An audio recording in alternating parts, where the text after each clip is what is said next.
My friends, welcome back to the MDmedic podcast. It is I, the MDmedic, here to give you your dose of the red pill. As you know, I had been training and preparing for an MMA fight that I took on a 10-day notice. I trained, I prepared, and guess what? I can tell you guys that I won via first round finish, because that's what we do with the MDmedic podcast. We dominate. But yes, I told you guys I would let you know how this went. I won. I was victorious. And guys, I want to apologize that I have not been producing as many videos as I was before, that I've not been as active on releasing new episodes of the podcast. But now that this fight camp is behind me, now that I had this fight, now that I got this out of the way, I will pivot my focus back on bringing you guys quality content. And today's episode, I am going to talk about the things that I learned from this fight.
So, first of all, I'm going to start out by explaining the details of the fight itself. So, I had to cut weight for the fight, right? I took the fight on a 10-day notice, 10 to 11 days, about that, somewhere around there. I took the fight on a very short notice. I explained all the reasons why I took the fight in the previous video. Go ahead and watch it, give you a little bit of backstory. But I took this fight despite my busy life. I had to drop like 13 pounds for this fight in a matter of 10 days. So I had to switch to a keto diet to burn off as much fat as I possibly could. I had to increase my activity level to get my cardio up to fight caliber. I had to just totally change my life around in preparation for this fight on a 10-day notice. So I ended up having to cut weight for this fight. I was super dehydrated, had to do a same-day weigh-in. After having dropped 13 pounds, about 6 of those having been water weight. So any of you guys that have fought or wrestled before, you know that water weight dehydrations are sucky. But I was able to do it. I made weight just fine. I was able to rehydrate just fine. I had to drive for many hours to an area outside of Chicago where this fight was being held. And this fight was supposed to be held at an outdoor festival. So essentially, the promoter's idea for this fight was to raise awareness about gun violence and gang violence in the inner city Chicago area, and basically encourage kids to turn to martial arts and turn to settling their disputes with actual fist fighting rather than picking up a gun. So a pretty good cause. It was an interesting event. It was supposed to be held outside at a public park. They had a huge MMA cage set up. It was a 30-plus foot octagon, pretty huge for promotions of this size. A pretty big deal. They had it really nicely set up. They had hundreds of people that were supposed to be coming out. It was supposed to be a free event for the community, as I said, to raise awareness about gun violence and encourage people to go to martial arts rather than hitting the streets. So this event was getting set up out in this field. They spent all day putting this cage together, all day setting up seating areas for the event. All of this preparation, hours of work going into getting this event going. So this event was supposed to start in the evening. They were out there since early in the morning, getting the cage set up, getting everything set up. So now we're closer to the time of the event, and all the fighters that are on the card were lining up to get their face-off pictures, where you face off against your opponent, and they take a picture. You guys have seen it if you've watched UFC, if you guys have watched Bellator, any kind of fight sports. Face-offs are pretty common. So we're at the point where we're all doing our face-offs inside of the cage. And then all of a sudden, someone who lives in one of the houses that border up against this park, they called 911 and complained of a public nuisance. Now that hundreds of people are showing up, they have the speakers and the sound system for this fight going, the community already knew about this event going on. Now all of a sudden, some random Karen who lives in one of the houses next to the park, she wants to complain that it's a noise nuisance, and because it's a public park and technically the citizens of the city, they pay taxes to maintain this park, the police have to enforce this nuisance complaint, and they were very begrudging to do so. They're very much behind the cause of, putting the guns down and putting your gloves up, but alas, they had to enforce this nuisance complaint, even though they didn't want to do it. So all of a sudden, before the event has even started, it is completely shut down. All this time spent putting up this cage, the sound system, seating, all of these things, it is just halted right in its track. There's fighters like I who have driven from hours away to be here, but yet it is now all shut down. And so the promoter's panicking, everyone's upset, and then all of a sudden someone in the crowd says, hey, you know what? I have a boxing gym that I own that is 35 minutes away from here. There's a ring set up. Everything is ready to go. If you guys just want to send all the fighters to head down there, we will just go and we can have the event there at my gym. There's a ring already set up. So the promoter's like, well, sure. I prepared this much for this event. All these fighters came from out of town. The people were expecting a show. So everyone goes over to this gym. And mind you, there's hundreds of people who came to come and see this event, and lots of fighters involved. This gym was tiny. The gym was maybe 40 feet by 50 feet. Like, it was a small gym, and the ring was tiny. It was maybe a 15 by 15 ring, much smaller than the cage we were originally preparing to fight in. It was just a whole change of events, change of scenery, and I've fought in a multitude of places before, but this was wild. This was a whole new experience. So it's now being held in this small boxing gym in a ring instead of a cage, in a very small ring, and hundreds of people crowded inside this hot, packed, loud building. The guys that own the gym, they're now charging $10 a head to get in here. They're trying to make a coin off of this, which I don't blame them. Make a profit whenever you can.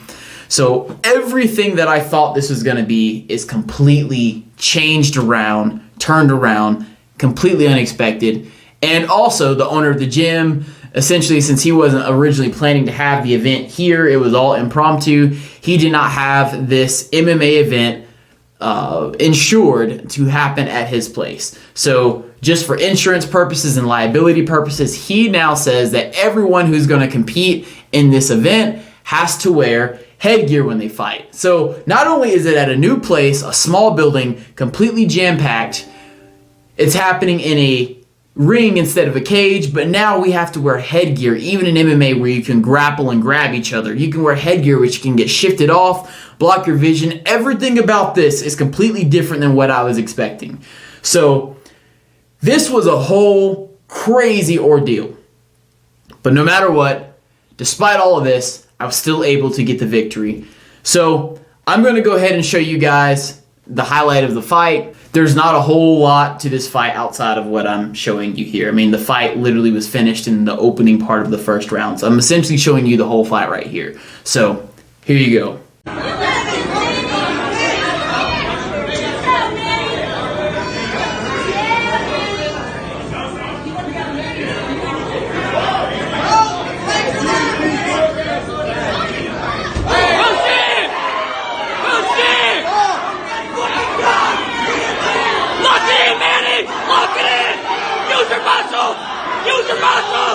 Use your muscles! Lock it in, Manny! Lock it in, Bob! You got it, Bob! You got it! Lock it in! Yeah! Let's go! 7-6-5 top team! 7-6-5 top team! That's what we do! So as you see, that's me in the black trunks. I was able to get the victory via guillotine choke after having collapsed him with a leg kick. It was pretty much just that straightforward. As I said, the beginning of the fight was like 28 seconds prior to this, and that was essentially just my opponent came out of the gate. He tried to throw a couple front kicks. They were unsuccessful. I blocked one. I caught the other. My opponent came in and tried to clinch me up, tried to knee me a few times. I easily blocked that and got him in a seatbelt grip in the clinch. None of the knees were able to land. During the clinch, his headgear came off and the ref reset us back to neutral position, where the highlight that I just showed you, the end of the fight, started, where I essentially threw a body kick, threw a leg kick, collapsed him with that leg kick, grabbed him in the guillotine choke, and choked him out. And that was the fight. However, there was a lot of lessons that I learned from this fight. A lot of lessons that I learned. A lot that I took away from this. And these are lessons that I'm going to share with you guys to make you a better man, to make you a better person, and to encourage you to unlock the warrior inside of yourself. In this fight, and in all the preparation leading up to this fight, and that's the weight cut, that is going on the keto diet, that is training every single day, hard sparring, the fight camp, the losing water weight, the stepping into the cage itself. One of the biggest lessons that I learned is that anytime the words "I can't" come into your mind, that barrier must be broken to increase your growth. Guys, this fight, I took it on a very short notice. Most of the times when I fight, I take a fight generally on at least an 8-week notice, which gives me the proper amount of time to cut weight, to adjust my game for the specific opponent, to watch film, to get my cardio back up into competitive state so I can last all the rounds. All of these things are things that you do once you take a fight, to give yourself the appropriate amount of time during your fight camp to really get yourself at the optimum. Generally, it's like 8 weeks, as I said, 8 weeks or more even. But this fight, I took on 10 days, so I hit it exceedingly hard. I ran multiple miles a day and then went and trained for 3 hours every single day. During that time, I sparred, did all of this while on a keto diet, which essentially eliminated carbs from my diet. So in other words, the natural energy source of carbohydrates and muscle glycogen that your body naturally wants to use, I did not even have that. I was eating only protein, only like meats and vegetables, and that was it. Just to try to shed off as much fat as possible, promote my body to go into a state of ketoacidosis, start burning off fat, to lose as much weight as possible, to make weigh-ins for this fight in a 10-day notice. I did all of these things. So while I was training this hard, my body was consistently hitting my performance wall. I was feeling weak, I was feeling drained of energy, but I still pushed through it. And many times my body wanted to say, no, stop, this is too much, you can't do it. But I learned that by pushing through this hardship, I ended up making my mind and making my willpower stronger. And at my MMA gym, after we do our drills, after we do our conditioning, at the very end, we do our hard sparring. And so I am doing all of this, fighting another person who is throwing with full power against me in preparation for this fight. In my gym, every single day, I'm doing this hard sparring while completely tired. So I had to dig deep and I had to tell myself, don't be a pussy. Dig deep, get it done. No matter what, no matter how hard it is, push past the pain and get it done. 2 days before the fight, when I started my water cut by, sweating out, we turned the heat in the gym up to 90 degrees. I put on sweatpants, sweatshirt, a hat, and we just worked out in the gym. We sparred, we did our training, we did our drilling, and I had to do war walks, which war walks are when you put a grown man on top of your back and you crawl on all fours across the gym, back and forth. It is absolutely exhausting. It is draining. I was dehydrated. I was hot. But my teammates continued to push me past my edge, past what I thought was my limit, past what I thought was my wall, and they pushed me through it. And that made me a stronger person in the mind. And I've noticed that every single time I can't, or I've hit my limit, or I think that I'm done, every time that comes to your mind, that is your opportunity for growth. That is your opportunity to excel and become a stronger version of yourself. When you push past that, whenever that I can't moment comes into your mind, that is where you can either decide, hey, I'm going to be a pussy, I'm going to be weak, I'm going to take the easy way out, or I'm going to choose to become a G right now. That is the moment that defines you as a man. And that's what fighting does for you. That's what this fight did for me. I've taken many fights before, but this was different in the amount of effort I had to put in a short notice of time. And I learned that lesson from this fight. I learned that just as pushing through physical barriers is strength and conditioning for the body, Pushing through hardship and pain and difficulty is the same strength and conditioning for the mind and for the will. This training camp and everything that came along with it essentially tested my resolve. It was just like doing bench presses, but for my mind and for my willpower. Every time you do something hard, despite it being hard, one hard thing accomplished leads to accomplishment of other things. Every time you accomplish something through hard work and dedication, it leads to the accomplishment of other things. Accomplishing hard things becomes easier when you do it more. Just like fighting, just like lifting weights, just like running, just like anything becomes easier the more times you do it. The more times you test your resolve against hardship and you pass the test, the more easy it becomes. That is something that I learned from this fight. This is something that I already knew, but just like every time you go to the gym, you should be getting stronger. This was a time of me getting stronger in my resolve, guys. Just like I said in the episode prior to this one, when I was talking about why I took the fight. Just like I said before, that if you can fight, you can do anything. I seriously feel that same way, but even more strongly now. I said before that the entire process of training for a competitive fight is something that every man should do. The entire process from, watching the film of your opponent, to going through a fight camp, to pushing yourself to the physical limit, to getting your cardio, your strength and conditioning up to last for all the rounds of the fight, from the cutting weight to the dehydration to all the things that happen to a fight, to the stare down and the face off against your opponent, to the actual point of stepping into the cage or ring with someone who actually wants to destroy you. All of those things, if you can bring yourself to do all of those things and then end up stepping into a cage, stepping into a ring, face to face, toe to toe with someone that actually wants to kill you and has worked just as hard to destroy you as you have worked to destroy them. If you can do all of those things, what else in life is hard? What is staying up extra hours to study? What is working extra shifts? What is anything that we call hard in this life if you can do those things? That is the biggest thing that I think fighting does for all men. I think every man should go and take a competitive fight in his life. And one lesson that truly got solidified in me from this fight was the lesson that adaptability is a key to being a truly dangerous and capable man. Everything about this fight was a changing situation. Nothing that I thought going into this fight was going to happen ended up happening. From the change in venue to the actual, change in the setup of what I was going to be fighting in, to having to wear headgear, to being in a smaller fighting enclosure, to even my opponent's approach in fighting me. Everything was completely unexpected. I'm going to be honest. I thought that my opponent was not going to be much of a challenge to me. I thought that my opponent was going to come out the gate just swinging his fist, come out the gate primarily with a boxing strategy, and I was just going to counter-strike him. And my much, higher level of experience in karate and kickboxing was just going to piece this guy up. I thought I was going to 100% get a standing knockout on this guy. I had watched film on this guy. He was essentially a boxing purist. He didn't seem to have a whole lot of kickboxing experience.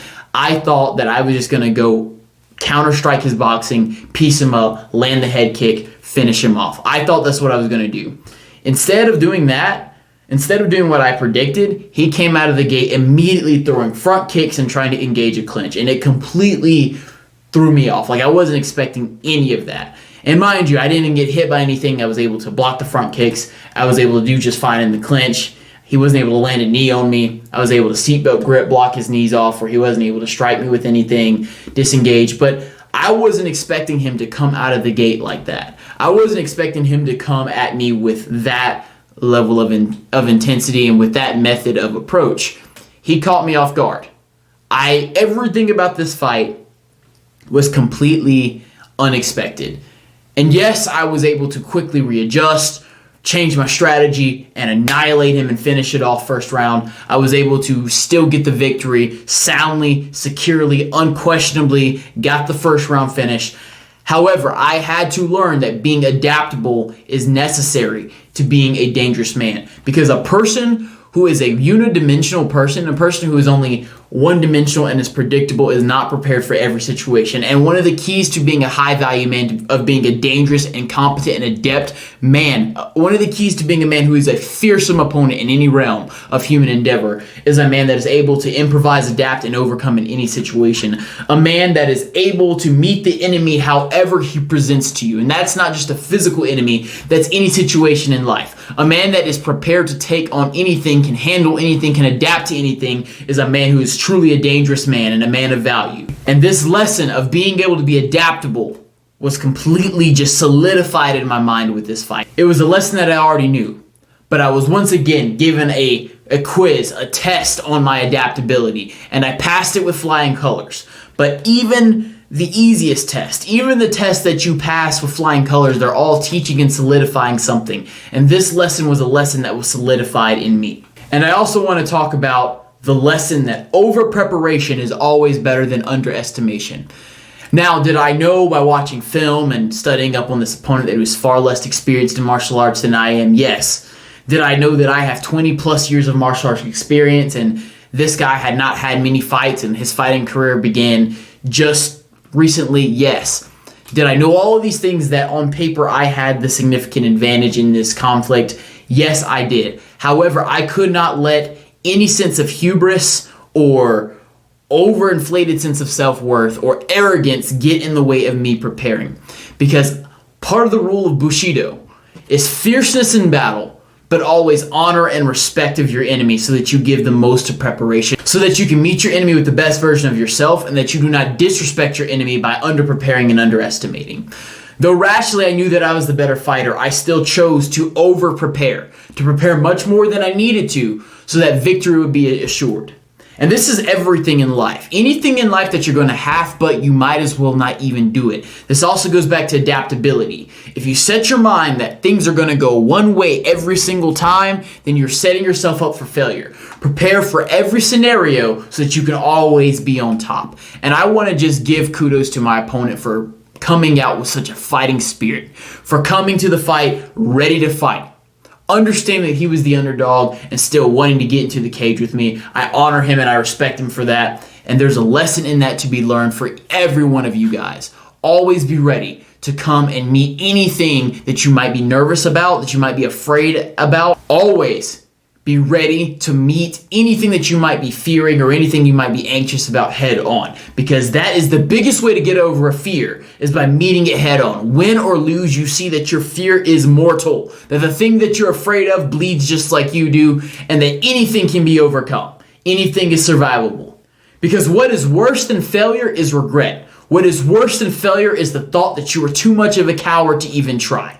So I thank my opponent for being willing to come out and fight me and to come out with a fighting spirit and for teaching you guys that lesson. And guys, the lesson that I want to teach you once again is no matter how confident you are, it is better to be over-prepared than underestimating. I've said it before and I will say it again, that every single man should take a competitive fight at least once in his life. Every single man should be willing to get into the cage or a ring with another person that is equally intent on destroying you. Because here's the thing, we all feel so greatly about ourselves. Most of us have a higher ego than we really deserve. Most of us think a lot higher of ourselves than we really should. Most of us think we're a lot tougher than we really are. Most of us think that we are a lot more resilient than we really are and have never actually been tested, have never actually been put to trial to see if you're really the person who you think you are, to see if you're really the person you say you are. And I think that that's something that fighting does for a man. Fighting, a competitive fight, a competitive fair fight, tells a man if he really is who he says that he is. And also tells a man that if he's not who he says he is, he needs to get better to live up to his own expectations. Going into a fight proves to yourself if you are the man that you think that you are. Because I'll tell you something, if confidence isn't validated, then that confidence is just mere arrogance. That confidence isn't based on anything real. That confidence isn't based on anything certain. It is simply arrogance. It is hubris. It is the pride that comes before a fall. But ego is something that you truly must earn. The most successful people in the world, the most successful fighters, the most successful billionaires and entrepreneurs, they all have a huge ego. But the difference between someone who is egotistical and someone who is arrogant is the person with the huge ego generally is someone who has earned it. And that is something that fighting does for you. That is something that competing in a fight assures you of. Combat is a test of principle. Combat is a test to see if you are really the man that you think that you are. And as a man, there's a few things that you absolutely have to do to even be considered a man, to even earn the title of being a man. As a man, you're supposed to be able to protect and to provide. And if you can pay your bills and put food on the table, you can provide. But can you truly protect? Can you truly be the full package of a man? And taking a competitive fight is something that will actually force you to focus on your protective abilities, actually force you to train, actually force you to take your role as a combatant seriously. It'll teach you all of these lessons that I've gone over right here and many more that you'll have to learn on your own from taking this journey. But I'm telling you, it'll make you a better man. I really don't think that you could live and look at yourself in the mirror as a real man if you've never been in a fight, if you've never even had your resolve and your abilities tested against that of another man. That is what men have always been. In many cultures across history, across the world, the initiation phase of being considered a man was being combat capable, was going and being willing to fight.